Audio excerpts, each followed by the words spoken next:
بسم اللہ الرحمن الرحیم۔ السلام علیکم ناظرین، آپ میرا یوٹیوب چینل دیکھ رہے ہیں حقیقت پلس۔ مطمئن کرو گی تو نوکری ملے گی۔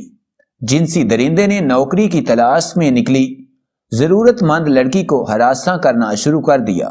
ویڈیو سامنے آ گئی۔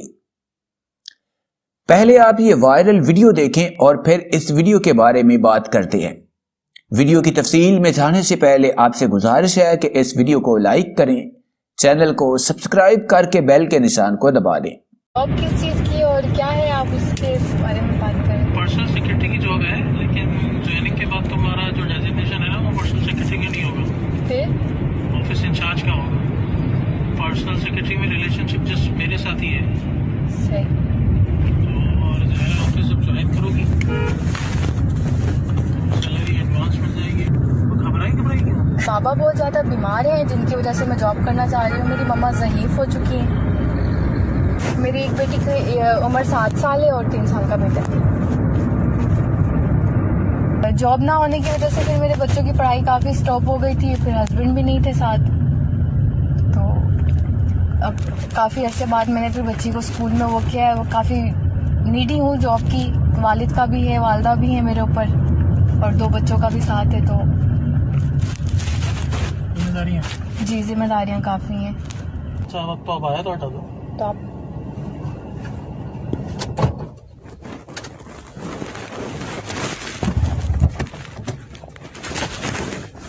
شرماتی ہوں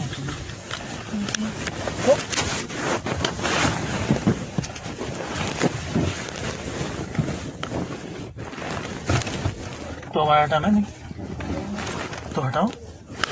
مطلب ابایا ہٹا کے کیا کرنا ہے؟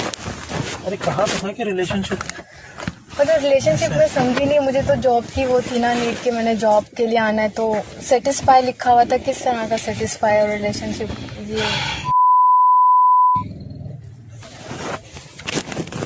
کن چیزوں سے؟ مطلب فرسٹ ٹائم بندہ اس طرح آئے اپنی مجبوری میں کام کے لیے، جاب کے لیے، مطلب میرا بالکل بھی ایسا مائنڈ نہیں تھا کہ ایسا کچھ ہوگا یا اس وجہ سے۔ اچھا تو تم نہیں ہو اس کے لیے پریپیئر؟ مطلب آپ سے تو جاب کے لیے آئی تھی نا میں، آپ نے کہا جاب مطلب کس طرح کا satisfy؟ نہیں مجھے لگا شاید جاب ہو جائے گی، کیونکہ میرے والد صاحب جو ہے نا میرے والد صاحب کافی بیمار ہیں۔ جاب تو جب ظاہر میں نے تم سے لکھا تھا کہ آج سیٹسفائی کرو گی تو کل سے جوائننگ ہوگی۔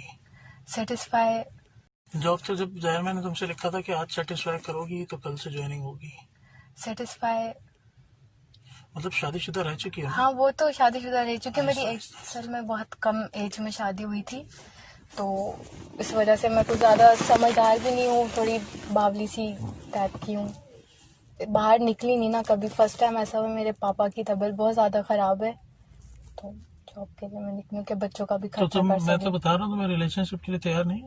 تو آپ مجھے سمجھائیں نا، کھل کے سمجھائیں تاکہ میں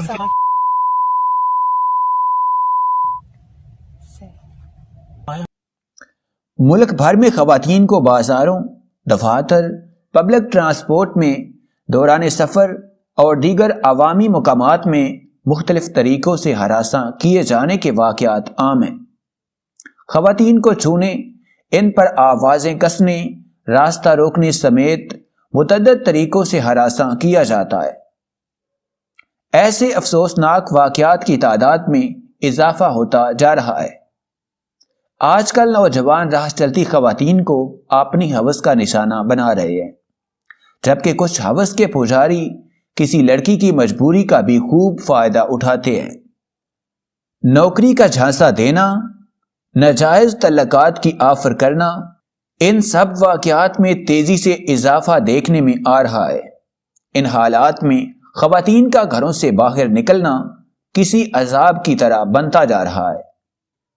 ایسا ہی ایک واقعہ پیش آیا جہاں ایک لڑکی نے ایک شخص پر الزام لگایا کہ وہ ضرورت مند خواتین کو ناجائز تعلقات میں راغب کرتا ہے۔ اپنی جان کو خطرے میں ڈالتے ہوئے لڑکی نے سٹنگ آپریشن کیا تاکہ ملزم کو رنگے ہاتھوں گرفتار کیا جا سکے۔ بظاہر اس شخص نے اس لڑکی کو گاڑی میں بٹھایا اور نوکری کے حوالے سے پوری گفتگو ہوئی، لڑکی نے اپنی مجبوری بتاتے ہوئے کہا اسے نوکری کی اشد ضرورت ہے کیونکہ اپنی ماں اور 2 بچوں کی دیکھ بھال اس کے کاندھوں پر ہے۔ اس کا باپ بیمار ہے اور شوہر چھوڑ چکا ہے۔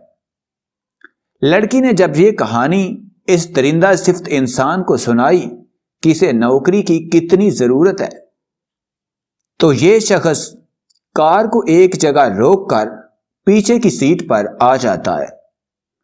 لڑکا اس لڑکی کو نوکری دینے کی پیشکش کرتے ہوئے ناجائز تعلقات استوار کرنے کی بات کرتا ہے اور کہتا ہے کہ اگر مجھے مطمئن کرو گی تو تمہیں نوکری ملے گی۔ لڑکی اس گفتگو کے دوران اپنے موبائل سے ویڈیو بھی بنا رہی تھی جس سے وہ لڑکا لا علم تھا۔ پھر اس لڑکی نے پولیس سے رابطہ کیا جس پر شارع فیصل پر پولیس نے کارروائی کرتے ہوئے اسے گرفتار کر کے اس کے خلاف مقدمہ درج کر لیا۔ مقدمہ تو درج ہو گیا، ملزم بھی پکڑا گیا، لیکن آخر یہ سب ریاست مدینہ بننے والے ملک میں آخر کب تک ایسا ہوتا رہے گا؟ کب تک ملک کی خواتین مردوں کی گندی نظر اور ان کی درندگی جنسی ہراسگی کا نشانہ بنتی رہیں گی؟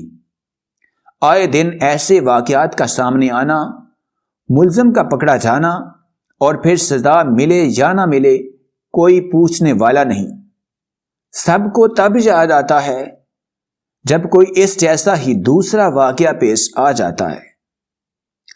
ایسا لگتا ہے اب تو ملک میں عورت نہ پڑھ سکتی ہے، نہ کام کر سکتی ہے، نہ گھر پال سکتی ہے، اپنا بچپن، جوانی، لڑکپن، نہ ہی بڑھاپا بنا ڈر اور خوف کے گزار سکتی ہے۔